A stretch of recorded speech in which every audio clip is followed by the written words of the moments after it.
वही parking lot में जुनून गुस्से में चली जा रही थी। उसी पल हसरत ने उसके पीछे से जुनून का हाथ पकड़कर खींच लिया और अपने बाहों में भरते हुए कहा, तुम इतने कॉन्फिडेंस से कैसे कह सकती हो कि मैं उसे नहीं मार सकता? तुम बस उसका नाम बता दो, फिर देखो मैं उसके साथ क्या करता हूँ। जुनून अपनी भीगी हुई आंखें आंसुओं से हसरत को देख रही थी। जुनून गुस्से में स्माइल करते हुए बोली, आप तो हसरत सिंघानिया हैं, आप तो कुछ भी पता कर सकते हैं, तो उसका भी पता कर लीजिए जिससे मैं प्यार करती हूँ। हसरत उसे गुस्से में देखते हुए कहा, फाइन, जैसा तुम चाहो, मैं उसे जल्द ही ढूंढ कर मार दूंगा, तब तुम्हारा प्यार उसके लिए खत्म हो जाएगा और तब फिर तुम मेरी होगी। हसरत इतना बोलकर उसे छोड़ देता है। जुनून बिना बोले वहां से चली गई। हसरत बस उसे जाता देख रहा था। वहीं दूसरी तरफ यश और अय्यांश दोनों ही रेस्टोरेंट के बाहर खड़े थे। अय्यांश ने कहा, क्या तुमने उन दोनों को कॉल किया? यश ने अपना सर हाँ में हिलाते हुए कहा, हाँ, पर पता नहीं कैसे उन दोनों का पर्स मुझे रेस्टोरेंट के स्टाफ से मिला, और जब मैंने पूछा कि ये पर्स उन्हें कहाँ मिला था तो उन्होंने बताया कि ये पर्स हमारे ही टेबल पर मिली थी। हमारे टेबल पर कोई नहीं था, इसलिए उन्होंने इसे संभाल कर अपने पास रख लिया था ताकि कोई भी इसे ढूंढता आ जाए तो इसे उसे दे दे। लेकिन मैंने उन दोनों को पूरे रेस्टोरेंट में ढूंढा, पर वो दोनों मुझे नहीं मिली। मुझे समझ नहीं आ रहा कि हम उसे कहाँ ढूंढते। यश ने उसके कंधे पर हाथ रखते हुए कहा, तुम चिंता मत कर, हम उन्हें जल्द ही ढूंढ लेने। मुझे लगता है कि वो दोनों आसपास ही होंगी, इसलिए हमें दोबारा रेस्टोरेंट में जाकर उन दोनों को ढूंढना चाहिए। अगर नहीं मिली तो और भी तरीके हैं मेरे पास उन्हें ढूंढने के लिए। यश ने अपना सर हाँ में हिला दिया और वो दोनों रेस्टोरेंट के अंदर चले गए। जैसे ही वो दोनों अपने टेबल के पास पहुँचे तो रूही अपने सीट पर ही बैठी थी, एकदम से अपने लिप्स को टिश्यू से पीछे जा रही थी।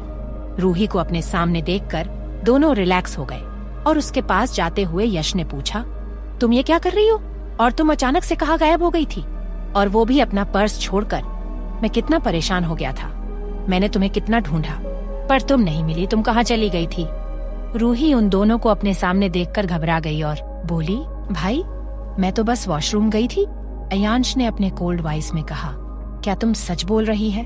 पर तुम अपने लिप्स को इतना रगड़कर साफ क्यों कर रही थी? क्या तुम्हें किसी ने परेशान किया? बताओ मुझे, मैं उसे जिंदा नहीं छूंगा। अपने भाई की बात सुनकर वो तुरंत टेबल से खड़ी हो गई और अपनी घबराहट को छिपाते हुए स्माइल करके बोली, भाई आप कैसी बातें कर रहे हैं? अगर मुझे कोई परेशान भी करता तो मैं आप दोनों को जरूर बताती ना। और मैं अपने लिप्स को इसलिए साफ कर रही थी क्योंकि मेरे मुंह पर खाना लग गया था। और आप दोनों मेरी इतना चिंता मत कीजिए, मैं अब बड़ी हो चुकी हूँ और अपना ख्याल खुद रख सकती हूँ। अय्यांश ने रूही के पूरे फेस को देखा। उसे अभी भी शक था रूही की बातों पर, फिर भी उसने कुछ नहीं पूछा और कहा, अगर वो परेशानी ज्यादा बढ़ गई या फिर तुम उसे हैंडल नहीं कर पाई तो हमें बताना। पिछली बार की तरह मत छिपाना, हम तुम्हारे भाई हैं, हम तुम्हारा हमेशा साथ देंगे। रूही हैरानी से अपने भाई को देखने लगी। तभी यश उसके सिर पर धीरे से मारे हुए बोला, समझी बेवकूफ। रूही यश को गुस्से में घूरने लगी। उसी पल यश ने सवाल करते हुए कहा, जुनून कहाँ है? रूही को तो ध्यान ही नहीं रहा कि जुनून वहाँ मौजूद ही नहीं। रूही मन में सोचते हुए बोली, अगर ऋषि यहाँ आया था तो इसका मतलब डेविल जीजू भी यहाँ आए होंगे। रूही बोली, हो सकता है कि वो भी मेरे जाने के बाद ही वॉशरूम में गई होगी। यश बोला, गई होगी का क्या मतलब है? जब तुम वहीं से आ रही हो तो तुमने तो उसे देखा होगा। रूही के पास कोई जवाब नहीं था।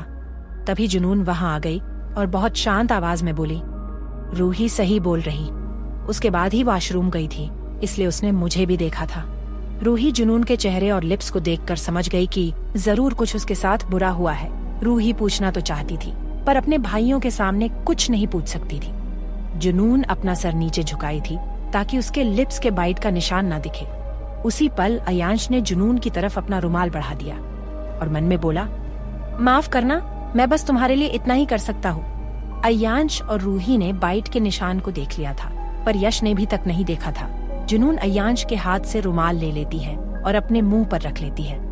जब उसने अय्यांश की आंखें देखी तो उसे कुछ अजीब लगा और बोली, तुम कहाँ जॉब करते हो? जुनून की बात सुनकर तुरंत यश बोला, अब तुम दोनों मिल गई हो तो हमें घर जाना चाहिए।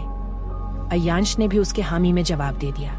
रूही बोली, ये सवाल जवाब बाद में कर लेना, अभी हमें घर जाना चाहिए। रूही जल्द से जल्द जानना चाहती थी आखिर उसके साथ क्या हुआ था जो इतनी दुखी है।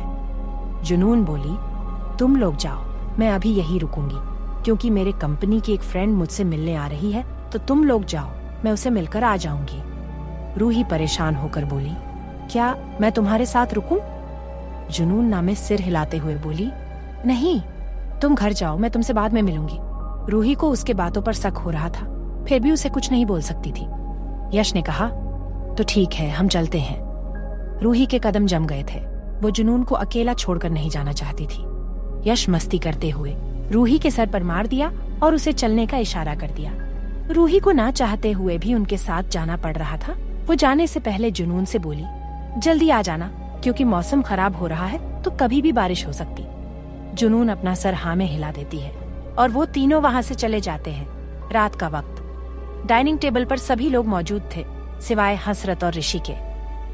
अंबिका जी और शीला जी आमने सामने बैठी एक दूसरे को घूर रही थी और सोहिल जी और अनूप जी बस परेशान होकर उन दोनों को देख रहे थे। डाइनिंग टेबल पर शेफ खाना सर्व कर रहे थे। अंबिका जी टेबल पर हसरत और ऋषि को ना देखकर चीढ़कर बोली, हमारे पोते को कोई संस्कार मिली है या नहीं?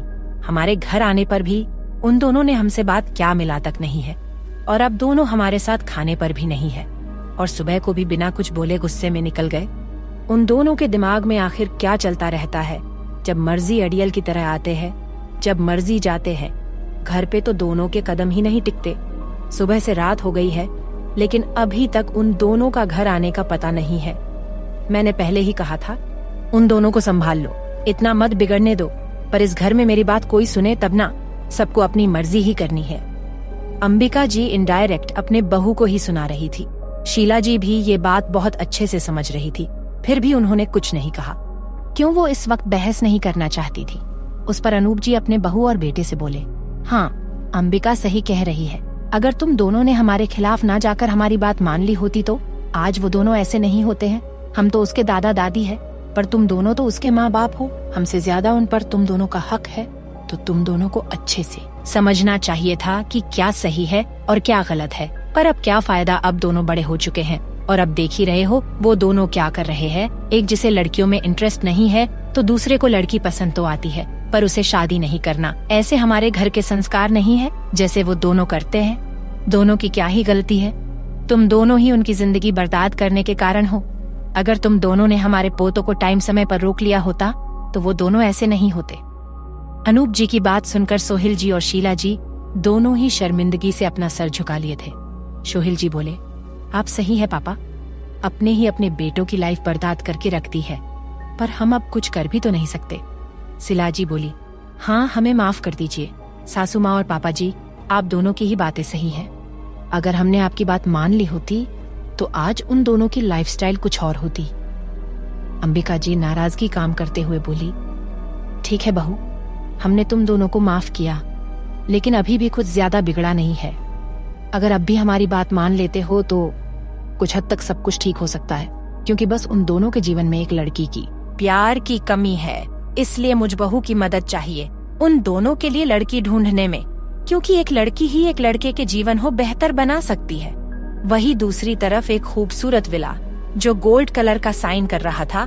विला के बाहर कई सारे पेड़ थे जो उसे भी खूबसूरती से लाइटों से सजाया गया था और साथ में जोरदार बारिश में भी वो विला बहुत ब्यूटीफुल लग रहा था। उस विला के अंदर एक मिनी बार था जहाँ कई सारे चमचमाते हुए शराब की बॉटल्स रखी थी और उस बार के सामने लग्जरियस सोफे रखे थे जिस पर एक एक सोफे पर हसरत, ऋषि, एजे और वीएन चारों बैठे थे। उन चारों के हाथ में ड्रिंक था।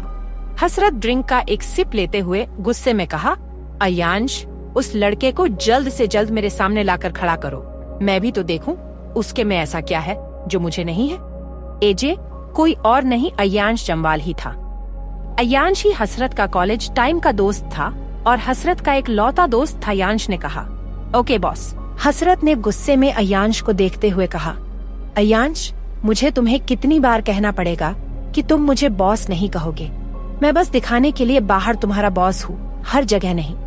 हसरत को अयांश का बॉस बुलाना बिल्कुल पसंद नहीं था क्योंकि वो उसका दोस्त था और ये भी जानता था कि वो एक एहसान के बदले बॉस बुलाता था जो उसे बिल्कुल भी पसंद नहीं था। अयांश ने कहा, सॉरी हसरत, हसरत गुस्से में ड्रिंक के ग्लास को देखते हुए कहा, आखिर वो लड़का कौन हो सकता है जो मेरी लेवेंडर वाइफ को मुझसे छीनने की कोशिश कर रहा है? बस एक बार मेरे हाथ लग जाए तो मैं उसे जान से मार दूंगा। वो इतना बोलते ही एक झटके में ड्रिंक को पूरा पी गया। ऋषि हैरान होकर कहा, क्या सच में भाभी का कोई प्यार है? मुझे यकीन ही नहीं हो रहा है। क्या वो लड़का रोड साइड वाला है? हसरत ने कहा, नहीं, कोई और है जिसके लिए उसने मुझे रिजेक्ट कर दिया है। अयांश ने कहा, मुझे नहीं लगता है कि उसका कोई प्यार भी होगा, क्योंकि मैंने इतना इन्वेस्टिगेशन किया है पर उसके बारे में ऐसा कुछ नहीं पता चला। हसरत अपनी आंखें गहरी करते हुए कहा, वो किसी से प्यार करती है, उसने ये बात मेरे आंखों में देखकर बोली थी। उसके आंखों में एक तरह की सच्चाई दिख रही थी। उसके आंखों में दूसरे लड़के के लिए प्यार देखकर मुझे बिल्कुल बर्दाश्त नहीं हो रहा है। अगर वो लड़का मेरे आंखों के सामने आ गया तो मैं उसे जान से मार दूंगा। ऋषि ड्रिंक करते हुए कहा, मुझे लगता है आपको ही कोई गलतफहमी हुई है। क्या भैया आपको पार्टी वाला दिन याद है? भाभी को पार्टी में बेताबी से आपके पास आना और आपको किस करना, नशे में ही उनका प्यार साफ दिख रहा था। क्या आपने उनके प्यार को नहीं देखा था, जबकि आप हमेशा उनके पास रहते हैं? हसरत उसकी बात बहुत ध्यान से सुन रहा था।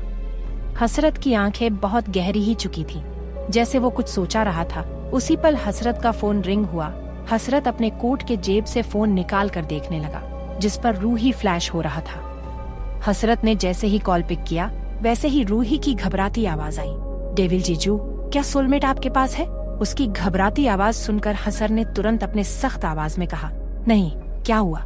रूही और भी ज्यादा घबरा गई, बोली, वो सोलमेट रेस्टोरेंट से अभी तक घर नहीं आई है। मुझे बहुत घबराहट हो रही है। वो रेस्टोरेंट में बहुत सैड थी और पता नहीं क्यों वो अभी तक घर नहीं पहुंची, और बारिश भी बहुत तेज हो रही है, इसलिए मुझे उसकी बहुत ज्यादा चिंता हो रही है।